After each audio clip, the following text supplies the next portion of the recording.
Selamat pagi untuk Oma dan Opa semuanya. Semoga kabar ini lebih baik daripada hari-hari sebelumnya. Nah, di sini saya akan perkenalkan, nama saya Gregorius Delo. Saya dari mahasiswa Stikes Wirahusada, Yogyakarta, jurusan Ilmu Keperawatan dan Nurse. Nah, di sini saya tidak sendiri, saya memiliki teman 5 orang. Di sini kami akan simulasi tentang osteoporosis. Di sini kami akan menjelaskan osteoporosis itu seperti apa, penyebabnya dan faktor-faktornya. Nah, di sini saya sebagai moderator dan teman-teman saya sebagai penyaji. Selanjutnya, perkenalkan saya Arsa Devi Pradilawati, saya sebagai pembawa materi.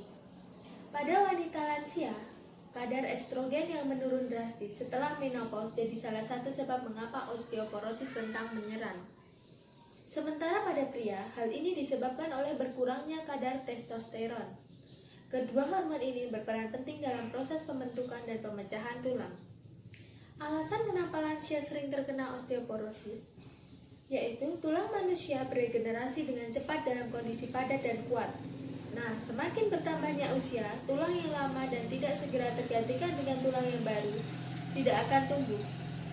Kondisi inilah yang membuat tulang secara perlahan menjadi rapuh dari waktu ke waktu. Semakin bertambahnya usia, kepadatan tulang semakin berkurang. Tulang menjadi kropos dan lebih rentan mengalami keretakan. Selanjutnya, tanda dan gejala osteoporosis. Gejala dari osteoporosis. Pada awal perjalanan penyakit, umumnya menimbulkan nyeri tumpul di tulang atau otot. Nyeri punggung yang sangat rendah atau nyeri leher. Kemudian, pada perjalanan penyakit selanjutnya, nyeri tajam bisa datang tiba-tiba. Rasa sakit menjalar atau menyebar ke daerah lain. Lalu, tanda-tanda dari gejala osteoporosis yaitu pada umumnya mulai mereda dalam 1 minggu. Nyeri karena gejala osteoporosis ini bisa dirasakan lama lebih dari 3 bulan.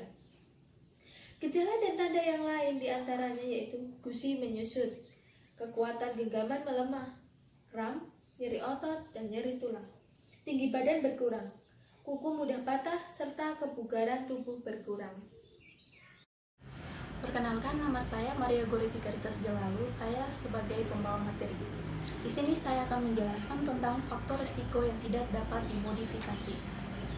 Berikut ini adalah faktor-faktor yang bisa meningkatkan risiko seseorang untuk mengalami osteoporosis, namun faktor risiko ini tidak dapat dicegah atau dikendalikan. Yang pertama, usia. Semakin bertambahnya usia, terutama jika sudah berusia lebih dari 35 tahun, risiko terjadinya osteoporosis akan meningkat. Yang kedua, jenis kelamin. Wanita lebih berisiko terkena osteoporosis daripada pria, terutama wanita yang sudah mengalami menopause. Yang ketiga, keturunan. Seseorang yang anggota keluarganya menderita osteoporosis memiliki risiko lebih tinggi untuk mengalami osteoporosis. Berikutnya, faktor risiko yang dapat dimodifikasi. Sedangkan faktor risiko osteoporosis yang dapat dicegah atau ditangani adalah 1. Penurunan kadar hormon estrogen atau testosteron. 2. Gangguan hormonal akibat sindrom Cushing, hiperparatiroid, hiperparatiroidisme, atau gangguan kelenjar pituitari atau hipofisis. Ketiga, gangguan makan seperti anoreksia nervosa. 4. Kurang asupan vitamin D dan kalsium. Kelima, gangguan pencernaan seperti malabsorpsi atau penyakit Crohn yang menyebabkan penyerapan vitamin D dan kalsium terganggu. Berikutnya, penggunaan obat-obatan tertentu seperti kortikosteroid dalam jangka panjang. Gaya hidup tidak aktif dan kurang bergerak, kebiasaan merokok, kecanduan alkohol, dan yang terakhir, penyakit tertentu seperti kistis, fibrosis, hemofilia, hemochromatosis, leukemia, atau penyakit Parkinson. Perkenalkan, nama saya Dewi Safitri dari Stikes Wirahusada, Yogyakarta.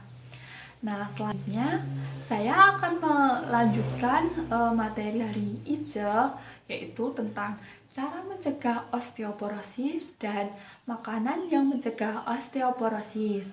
Nah, cara mencegah osteoporosis yaitu yang pertama, berolahraga secara rutin. Nah, pada lansia bisa melakukan olahraga misalnya seperti naik turun tangga atau berlari. Yang kedua adalah mengonsumsi makanan yang tinggi kalsium dan vitamin D. Yang ketiga, tidak merokok. Yang keempat, tidak meminum minuman beralkohol. Yang kelima, tidak mengonsumsi obat kortikosteroid karena obat kortikosteroid dapat memperlambat pertumbuhan tulang sehingga tulang menjadi keropos. Yang keenam adalah untuk wanita usia lanjut atau menopause bisa melakukan kontrol rutin ke dokter. Nah, selanjutnya saya akan menjelaskan makanan apa saja yang dapat mencegah osteoporosis. Nah, makanan yang dapat mencegah osteoporosis yang pertama yaitu makanan yang tinggi kalsium. Di antaranya yaitu produk susu ini biasanya terdapat dalam susu sapi, terus keju, yogurt, dan kefir. Nah, yang selanjutnya adalah sayuran berwarna hijau. Biasanya terdapat dalam brokoli, sawi, dan bayam. Nah, makanan yang tinggi kalsium selanjutnya yaitu tahu, sarden, kacang almond, terus jus dan sereal. Jadi baik, terima kasih atas waktu dan kesempatan yang diberikan kepada saya. Saya Fabianus Rudiholo akan membacakan materi selanjutnya. Yang kedua, makanan tertinggi vitamin D diantaranya ikan berlemak seperti salmon, tuna, dan sarden. Sereal yang diperkaya yogurt, susu sapi. Untuk materi yang selanjutnya yang ketiga, makanan kaya protein diantaranya daging tanpa lemak, daging unggas seperti ayam, bebek, dan kalkun. Produk susu seperti yogurt, keju, kefir, dan susu kacang-kacangan. Selain 3 nutrisi pokok yang telah disebutkan, ada banyak nutrisi dan makanan lain yang berperan sebagai pencegah osteoporosis,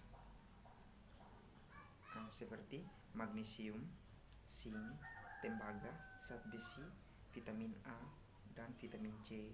Juga termasuk nutrisi yang dianjurkan untuk mencegah pengeroposan tulang. Makanan ini bisa dapat dan makanan seimbang seperti buah-buahan, sayur, daging, biji-bijian, dan kacang-kacangan.